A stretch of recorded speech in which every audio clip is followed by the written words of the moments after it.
कई त वाकई में थिए थो त जंहिं वटि घणो आहे सो कोन ईंदो, पर पाण कुंभार आहियूं, उन्हनि वटि ग़रीब मिसकिन आहियूं, लाज़मी कोशिशि कंदासीं, हथु कंदासीं त जॾहिं सम्झ में आयो तॾहिं चवंदो ॾेई वेंदो, ज़रूरी कोन्हे कोई हींअर साणी ॾे। त असीं चवंदा त अलाह साईं सभिनी खे हिदायत ॾे ऐं तमामु दुआऊं करे, महिरबानी।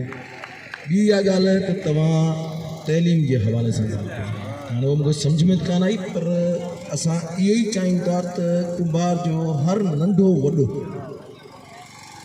भले तइलीम बालगान चऊं पिया त असीं तइलीम बालगान जो सेंटर खोलियो, असीं उन सेंटर खे बि सपोर्ट करण लाइ तयारु आहियूं। अगरि तव्हां वटि हिते स्कूल आहे, तव्हां तइलीम बालगान जो सेंटर खोलणु चाहियो था, तव्हां हर महीने असांखे 30 माण्हू ॾियो था त उन ट्यूटर जी फीस असांजी तनज़ीम भरी थी। पहिरीं मां तव्हांखे ॿुधायो, वो तइलीम बालगान जो 2 कलाक ताईं उनखे असीं मुआवज़ो ॾींदासीं। असां वटि वधि में वधि एतिरी फीस कान्हे, पर 7,000 या महीनो असीं भरे सघूं था, जेको असांजी तनज़ीम जे पारां हूंदो आहे, असीं उते उस्ताद पढ़ाईंदा।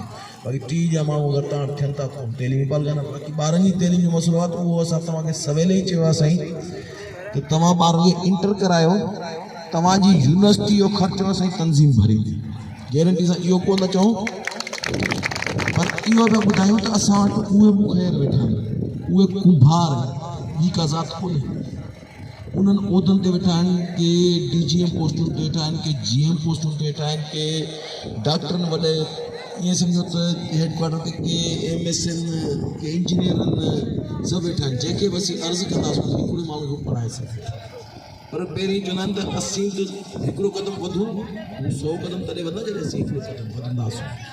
त शुरूआत तव्हीं करियो, ॿारनि खे तव्हीं स्कूल मोकिलियो, तव्हांजे स्कूल में को मसइलो आहे ॿारनि सां, उनजो असीं पाण हल करियूं था। तव्हां ज़िले जे सदर साहब वेठो आहे, उनको ॿुधायो ॿारनि सां को मसइलो आहे, उस्ताद नथो पढ़ाए, TO नथो पढ़ाए, को फर्नीचर जो मसइलो आहे, को प्लान जो मसइलो आहे, पाण ई असांखे ॿुधाईंदो तव्हांजी सदर साहब। आख़िरी ॻाल्हि तव्हां इहा कई त नंढनि खे उहिदा मिलिया आहिनि, वॾनि खे कोन मिलिया आहिनि। सो वॾा आहियो तव्हीं दुआ जा दर, असीं हथ वधी अर्ज़ु कंदासीं, दुआऊं करियो, इहे नंढा पहुचनि अॻिते, नंढनि खे दुआऊं करियो त नंढा निकिरी अॻिते पहुचनि, के वॾी मंज़िल मानी ऐं असांजी तनज़ीम साथ ॾियनि, ऐं पाण उन्हनि खे गॾु खणी हलंदासीं। महिरबानी साईं अरुण साहब।